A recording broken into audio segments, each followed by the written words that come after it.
लिए which authority have told you CO 23 से बात करा जरा सीओ 23 से बात करा व्हाट इज दिस नॉनसेंस 5000 गाड़ियां पीछे जाम लगाया हुआ है पीछे तो क्या हो गया सर? हमने नाका थोड़ी लगा रखा है सर इधर। हम तो जो गाड़ी निकलवा रहे फंसी हुई गाड़ी है इधर। I will register FIR if you do this I will register FIR. इसका फोटो खींचो लड़के का। सर जय हिंद। ब्रिगेडियर शरदेंदु सर जय हिंद, बहुत बहुत शुक्रिया समय देने के लिए। Thank you sir. जय हिंद राजेश जी। यस बोलिए। थैंक यू सर, आपने समय दिया, शुक्रिया इसके लिए। दरअसल कई बार मेरी और आपकी बातचीत हुई, दर्शकों ने उसे बहुत पसंद किया। हाल ही में एक जम्मू कश्मीर में हमने पिछले 2-3 महीनों में 2 बार ऐसे इंसिडेंट देखे जहां पर आर्मी वर्सेस पुलिस हुआ। एक बार तो आर्मी के एक मेजर साहब के ऊपर और कुछ जवानों के ऊपर एफआईआर तक कर ली गई।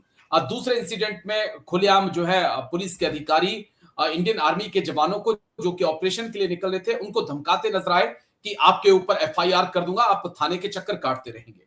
उसके बाद एक इंसिडेंट इसी महीने अगस्त में बद्रीनाथ उत्तराखंड से सामने आता है जहां पर फिर आर्मी वर्सेस पुलिस होता है और वहां पर भी एक मेजर साहब और 10 के आसपास जवानों पर एफआईआर कर दी जाती है। कहां दोनों फोर्सेस हैं, दोनों फोर्सेस के अंदर इतना टकराव क्यों हो रहा है?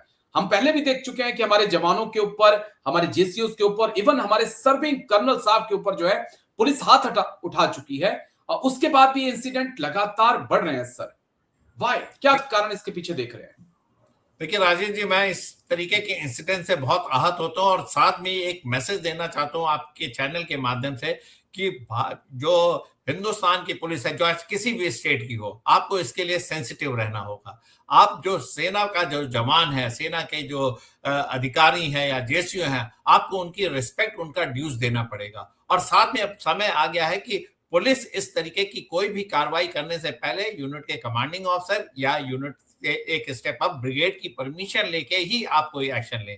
इतनी जल्दी इतनी कोई इमरजेंसी नहीं आ रखी कि आपको तुरंत नॉर्मल इंसिडेंट्स में जो एक सिटीजन का एफआईआर करने में तो आप महीनों लगा देते हैं, तमाम तरीके के प्रेशर चाहिए, पहले कंप्लेंट लेते हैं फिर एफआईआर करते हैं।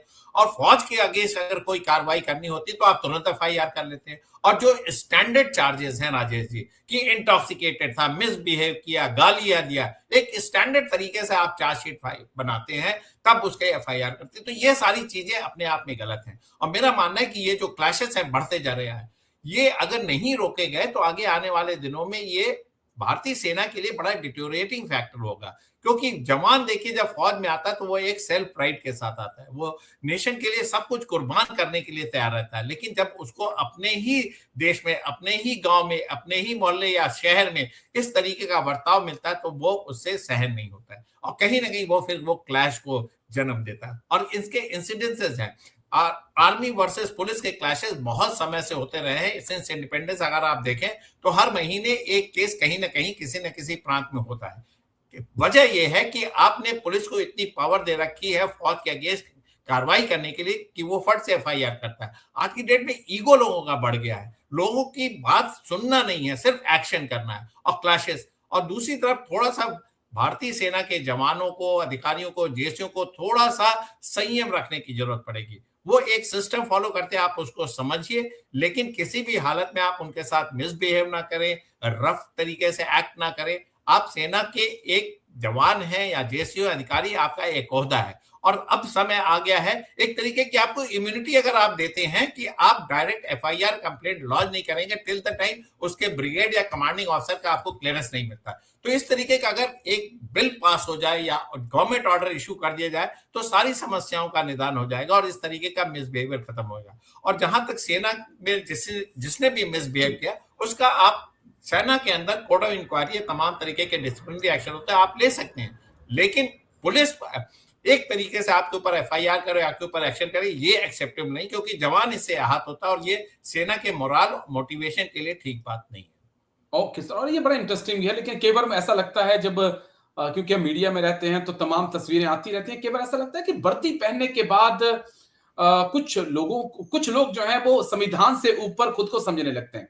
खासकर मैं खाकी में ऐसे लोगों को देखा है जिनको ऐसा लगता है कि उन्होंने खाकी वर्दी पहन ली तो वो कानून से भी ऊपर है, वो संविधान से भी ऊपर है और नॉर्मल सिटीजन्स के साथ जिस प्रकार से उनका व्यवहार होता है वो चौंकाने वाला है। यूरोप में जाते हैं सर, तो पुलिस को देखकर लोग कहते हैं कि भैया तसल्ली हो जाती है कि हमें लगता है कि हम सेफ हैं। और हिंदुस्तान में पुलिस को देखकर ऐसा लगता है कि भैया अब हम फंस गए, निकल चलो यहां से। तो राजेश जी, पुलिस ये को इसके बारे में सोचना होगा। वजह सिर्फ पॉलिटिकल पैटर्नेज है।